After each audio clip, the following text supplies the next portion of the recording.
Muito bom dia, sexta-feira, meio de chuva, né? Vamos lá, vamos aguardando a galera entrar aí pro nosso Papo Matinal 6. Fala aí, rapaziada, tranquilo? E aí? Olha ele aí, cara. Quem é vivo aparece, hein? E aí, como é que tá esse sul aí? Bom dia, Israel, tudo bem? Seja muito bem-vindo, cara. Muito bem-vindo aí pro nosso Papo Matinal. Vou bater uma conversinha aqui de manhã, antes da gente trabalhar, né? Ó, hoje eu comecei um pouquinho mais cedo, né? Pô, eu tô ferrando o cronograma de vocês, né? Tem dia que eu chego aqui 7h35, tem dia que eu chego aqui 7h28. Fala aí, Rafael. Tudo bem, meu camarada? Seja muito bem-vindo aí. Tu tá aqui, cara? Tá aqui no Rio? Porra, como assim? A gente não marcou nenhum shopping? Deixa eu bater um papo. Bom dia, Rafael, tudo bem? Seja bem-vindo aí.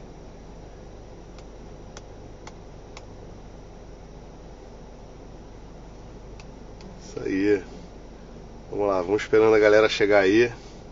Ó, vou dar um minutinho só, tá? Um minutinho aí e a gente já começa o nosso papo de hoje aí. Galera aí chegando.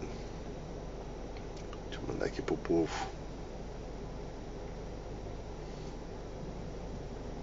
Vamos lá. Vamos lá, rapaziada. O que eu queria conversar com vocês hoje aqui? Ó, primeiro deixa eu deixar aberto, tá? Vocês podem me mandar no direct lá depois, pode botar no comentário algum tema que vocês queiram falar.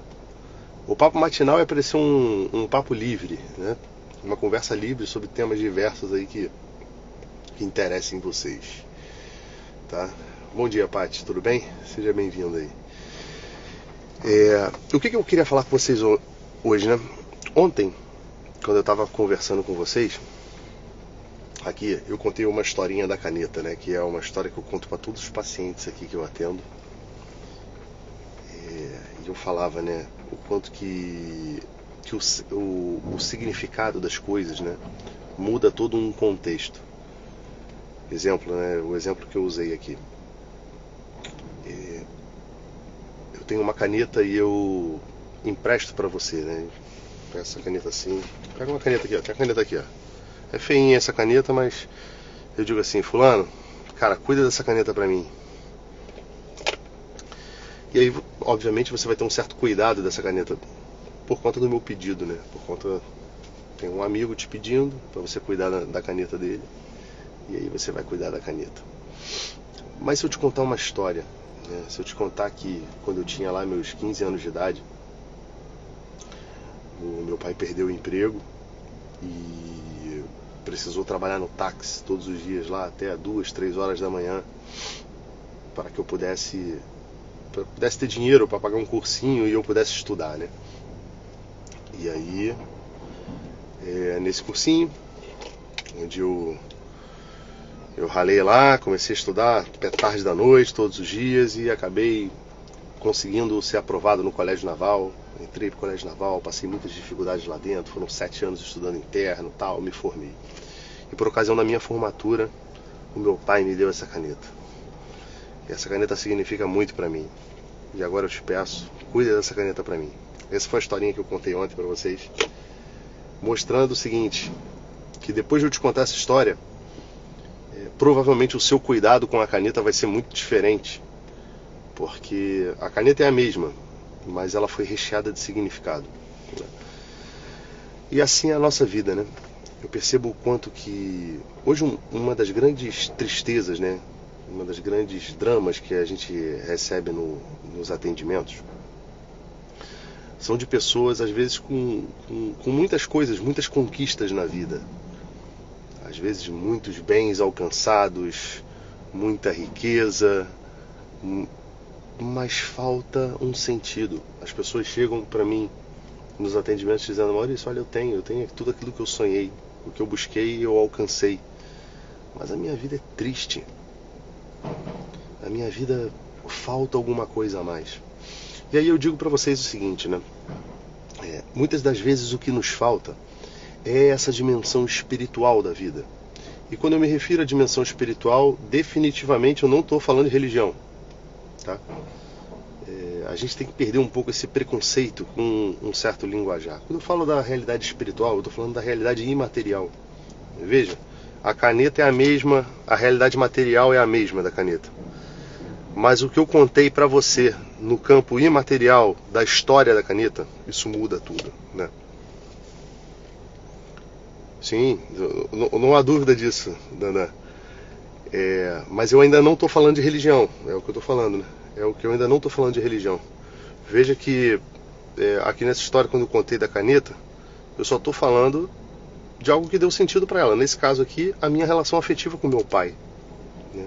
E o quanto que meu pai significa para mim, e o quanto que essa caneta ela simboliza toda uma luta, toda uma história, toda uma busca, toda uma conquista. E isso afeta muito o drama das pessoas hoje, porque a gente vive num mundo profundamente material, né? Ontem eu estava aqui na escola de guerra e a gente fez uma dinâmica que, obviamente, cara, assim, não tem resposta certa, né? É uma dinâmica sobre liderança. E eu achei interessante, assim, porque era uma história mais ou menos assim. O mundo vai acabar. O mundo vai acabar.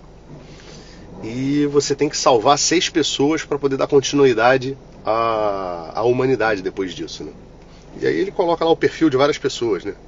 Tinha uma garçonete, tinha um cientista, tinha um médico, tinha um advogado, tinha um traficante, tinha uma série de coisas. E as pessoas, elas articulavam entre virtudes e, obviamente, alguns problemas, né? Um era viciado em drogas, a outra estava grávida, a outra não podia ter filhos, a outra era feminista, o outro era conservador, o outro era um pastor. Então, era uma salada de frutas. E você tinha que selecionar somente 6, ou seja, decidir quem viveria para poder dar continuidade à humanidade depois desse momento. O exercício ele tem várias nuances, tá? Várias nuances aqui que eu não vou entrar no detalhe. Mas se tem uma coisa que me chamou muito a atenção, né? Eu estou dentro de um ambiente militar, né? O quanto que nós nos tornamos materialistas. Quando a gente falou, por exemplo, sobre o que é necessário para continuar a sociedade, para dar sentido à vida, né? Para continuar a vida. As pessoas se preocuparam com o seguinte: não, cara, vamos deixar um cientista porque ela consegue fazer fertilização in vitro, então vai ser importante para a procriação. É importante ter uma mulher em idade fértil para que possa haver a copulação ali entre o homem e a mulher e dê continuidade à raça humana. É necessário ter um médico porque se alguém ficar doente tem que ter alguém que cuida da doença. E aí quando eu olhei assim, eu vi o seguinte, cara, até o pastor ele foi escolhido, né, pela maioria. Mas observe que ele foi escolhido muito mais pela gestão de liderança dele do que propriamente pela atividade espiritual.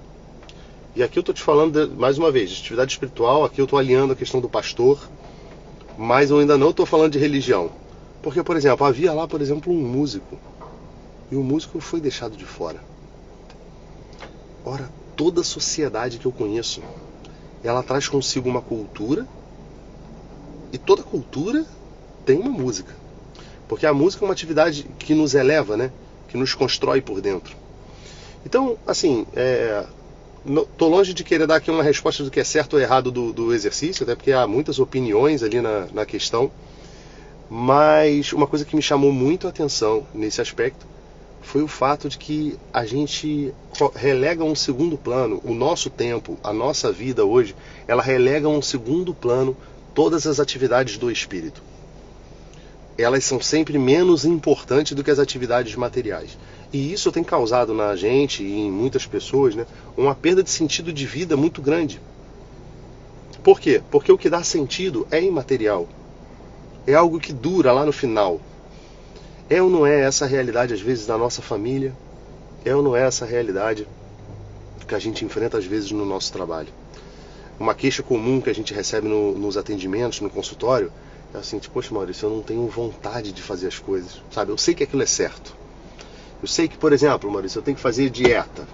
Eu sei, Maurício, que eu tenho que ser mais pontual no meu trabalho. Eu sei que eu tenho que ficar menos emburrado lá quando eu vou atender meus clientes, né? Que eu tô sempre lá de mau humor, parece que tô carregando um peso nas costas. Eu sei que eu tenho que fazer tudo isso. Mas aí eu chego na hora, eu não consigo. A gente usa essa palavra do não consigo, né? No fundo, a melhor palavra é eu não quero. Por quê? Você sabe que é certo. O teu roteirista, ele até tem vontade de fazer aquilo. Mas parece que o seu personagem, quando sobe no palco da vida, ele não deseja fazer aquilo. E aí a gente fica tentando resolver isso tudo no campo material. A gente acha que isso daí é falta de vitamina, a gente acha que está faltando vergonha na cara, né? Os coaches fizeram um papel interessante nesse aspecto, né? Quando eles começaram a trabalhar mais esse lado da motivação, da força, da gana, né? Do eu consigo, eu posso, da mentalização. Mas isso não basta, né? Isso não basta porque para a gente alimentar a verdade, a gente precisa preencher as coisas de significado. A gente precisa, sobretudo, sair de um mundo banal. A gente tem que sair da banalidade.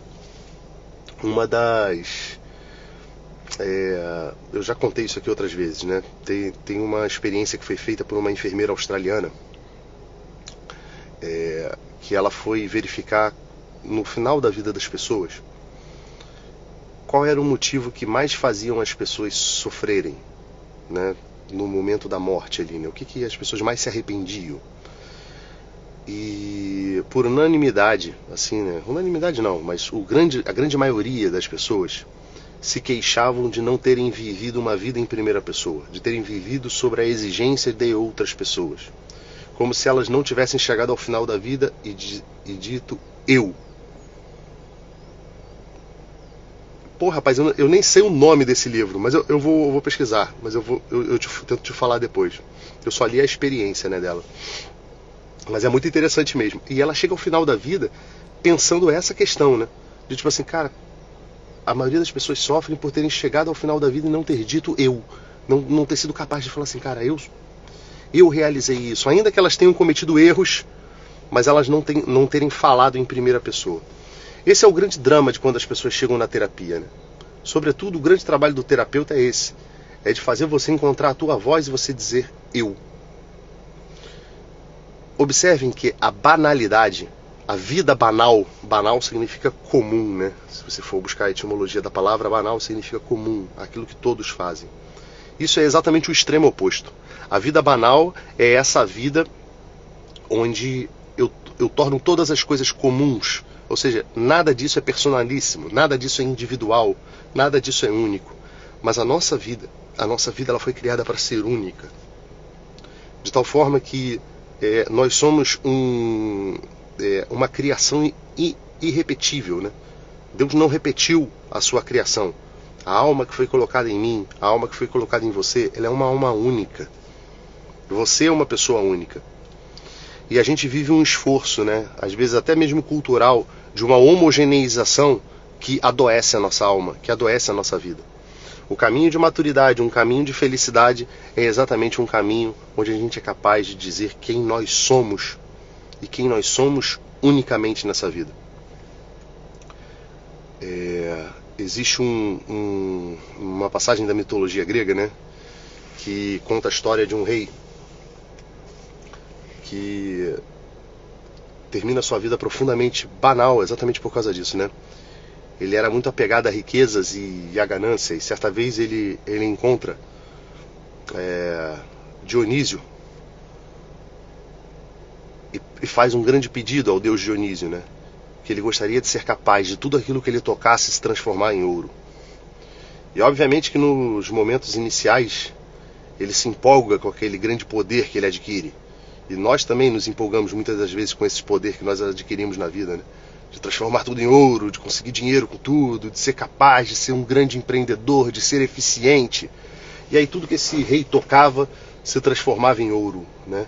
Ele tocava num cálice, o cálice virava de ouro. Ele tocava num lenço e o lenço ficava de ouro.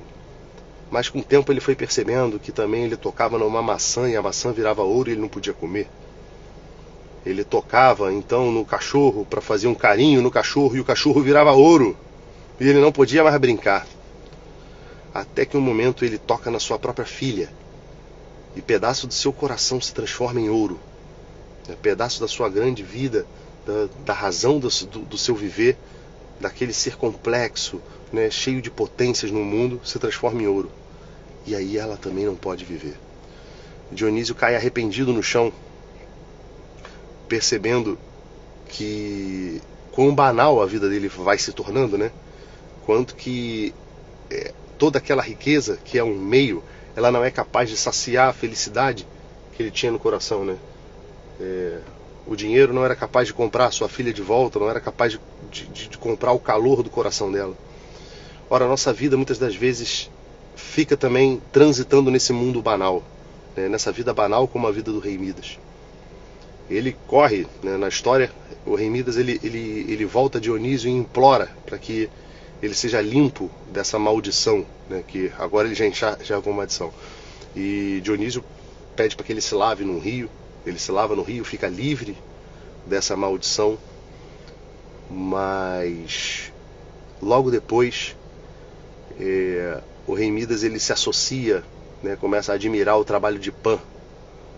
Pan é também um deus grego, né, que das músicas rústicas, né, de uma vida mais natural, de uma vida mais da carne. E ocorre um duelo entre Pan e Apolo, onde o rei Midas fica do lado de Pan. O que acontece? O que acontece é que cresce no rei Midas as orelhas de asno e ele se esconde com a cabeça na terra, né? O que essa história ela quer nos lembrar, né? Que essa vida banal, ela não só nos faz ficar esquecido na vida. Pensem nas grandes obras de arte, né? Até hoje você canta aí grandes músicas da música popular brasileira, né? Escrita por pessoas lá atrás. Até hoje na escola você ainda lê um Machado de Assis, um Lima Barreto. Mas as nossas obras do tempo de hoje, banais, que tornam as pessoas comuns, né, de apelos sexuais, de apelos a orgias, guloseimas, bebedeiras, farras, essas músicas elas são esquecidas no tempo. Por quê? Porque o que é banal não é capaz de tornar algo único, não é capaz de tornar algo eterno, algo para sempre. A nossa vida precisa ser para sempre.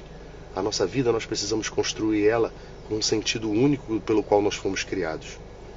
Então, o grande remédio contra a banalidade é exatamente essa vida do sentido das coisas, de encontrar o sentido das coisas. A terapia é uma oportunidade para você fazer isso, né? Para que cada momento do seu dia ele seja recheado de um significado. Deus não te criou de forma alguma para que você passasse o seu dia em atividades banais, mas para que você preenchesse cada momento do teu dia com uma atividade que te eleva, que te causa, que te torna mais você, né? Dessa forma, não existe atividade intranscendente na nossa vida. A gente precisa combater a todos os instantes essa banalidade, procurando o único de cada momento. Cada momento transformar aquele momento em algo único. É isso, meus amigos. Eu já passei 3 minutos aqui do nosso tempo, tá? O recado que eu quis trazer hoje aqui para vocês é sobre essa questão da banalidade. Então fiquem com Deus e até segunda-feira aí no nosso próximo Papo Matinal, o Papo Matinal número 7, às 7h30. Espero você, tá? Forte abraço. Fiquem com Deus.